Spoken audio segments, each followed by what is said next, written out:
Hello everybody and welcome to another episode. In today's episode I'm going to show you how to completely remove or replace the rear wheel bearings along with the rear brake pads from any Audi A3, A3 out there, doesn't matter exactly which year it is. For example, I am working today on this Audi A3 which is made into the year 2014, and this vehicle came into my garage with a very weird noise when the vehicle is driving, and after I did my diagnosis I found out that the right rear wheel bearing is completely burnt out, is completely destroyed, and because of that me and the owner decided to replace both of them on the rear side completely with brand new ones along with the brake pads. So without any further ado, the first thing which you'll have to do to begin and start working on the car is to go into the vehicle. You'll have to turn on the ignition, you'll have to make sure that the parking brake is turned off, and after that you have to connect any diagnostic tool to the vehicle which is capable of turning the service mode on the rear side of the calipers, because if you don't turn on the service mode on the rear calipers, you are not going to be able to replace the brake pads, and also you are not going to be able to push the pistons back into the calipers. So you have to buy or use any diagnostic tool which is capable of putting the calipers on the rear side into the service mode before trying to work on the calipers. And after you completely replace the brake pads or the rear hubs or whatever things you have to replace, you have to take off the service mode and put them back into the working position.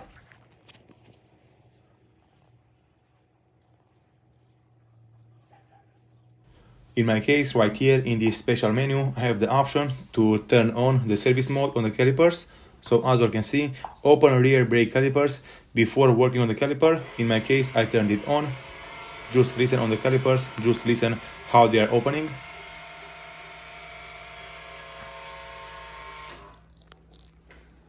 And after the sound has stopped completely, you have to click OK, you have to go back from the menu, and then you can just take out the ignition and start working on the car.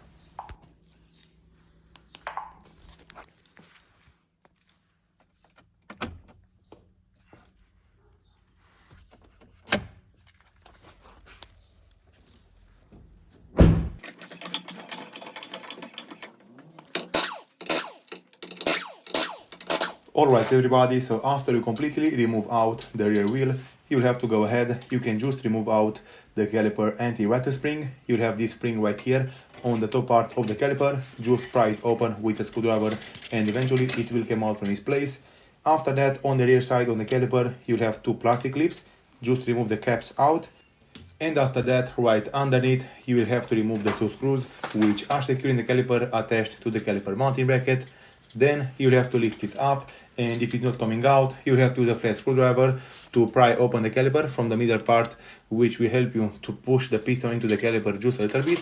And after that, you can just lift up the caliper, which is mounted over the brake pads and over the caliper mounting bracket.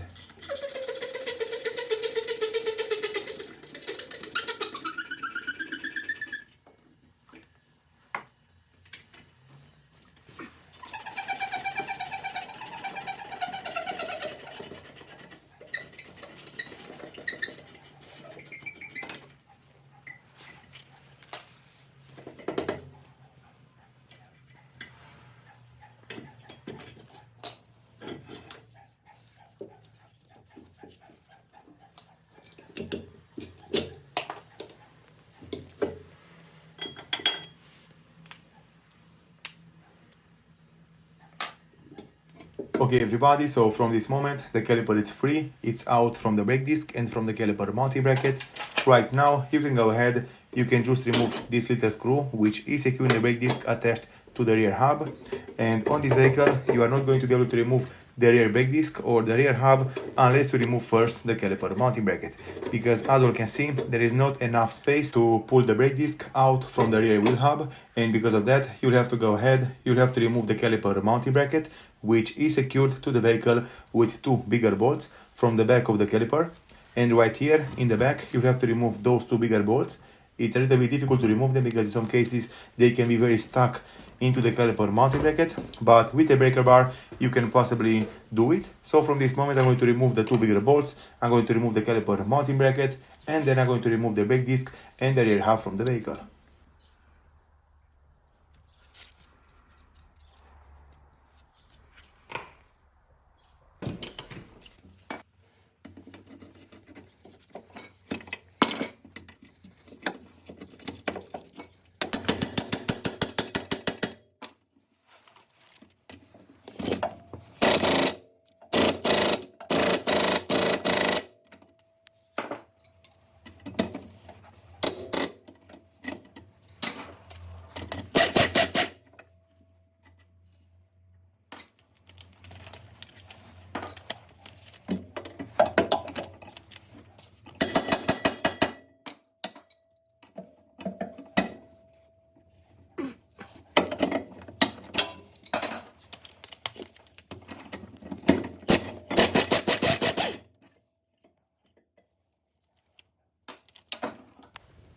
Okay everybody, so from this moment the brake disc is out from my way, the caliper mounting bracket along with the caliper are also out and moved aside from my way, and from this moment I'm going to remove this cap completely out from the rear wheel bearing. Then I'm going to remove the bolt which is securing it mounted to the car, and after that I'm going to pull it out and replace it completely with a brand new one.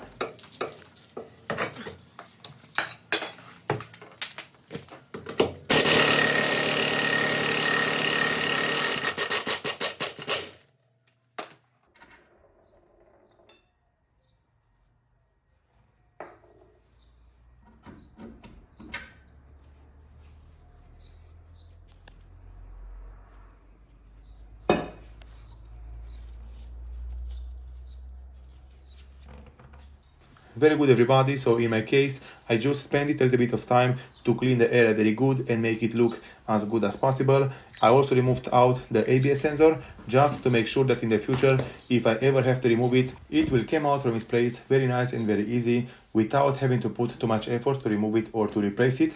So from this moment, the next thing which I'm going to do is to install back over the vehicle the brand new wheel hub bearing and tighten it to spec. Right here in this box I have the rear wheel hub bearing which me and the owner decided to buy for this kind of vehicle. The manufacturer, it is Triscan. It's a very good manufacturer. It's not the highest one, but also it's not the lowest one. From my opinion, I think this one it's in the middle range. For the quality and for the price, I recommend all to buy this manufacturer and try it for yourself. On this kind of vehicle, the rear wheel hub bearing must be torqued down to 180 Newton meters and also 180 degrees.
Alright everybody, so as also the rear wheel hub bearing is completely installed and tightened to spec back over the vehicle. From this moment I'm going to put the cap back over the center bolt, and then I'm going to install all the parts back over the vehicle, but in reverse. You'll have to install the brake disc and after that the caliper mounting bracket. Then you'll have to push the piston from the caliper back inside the caliper, and after that you'll have to install the brake pads and tighten all the parts back over the vehicle.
Right here in this moment, I am removing the two slide pins which are securing the caliper attached to the caliper mounting bracket.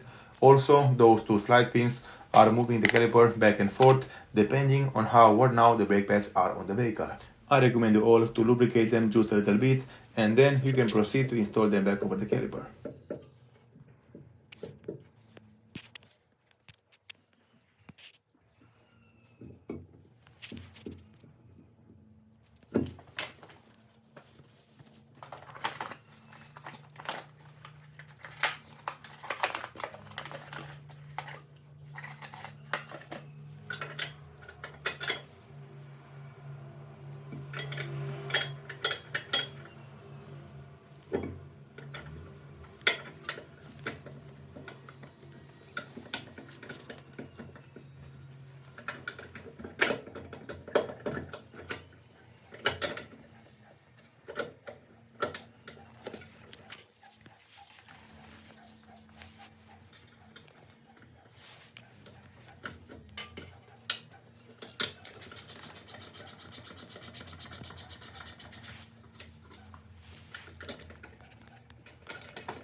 Alright everybody, so as you can see, the job is almost done and complete. In my case, the only thing which I have left to do is to go back into the vehicle. I'm going to turn on the ignition. I'm going to press first the brake pedal a few times until it will put a lot of pressure over the brake pads and until the brake pedal will feel very hard. And after that, I'm going to go back on my diagnostic tool. I'm going to go back into the brake and service. I am going to remove the service mode out from the rear calipers, and then the job will be done 100%.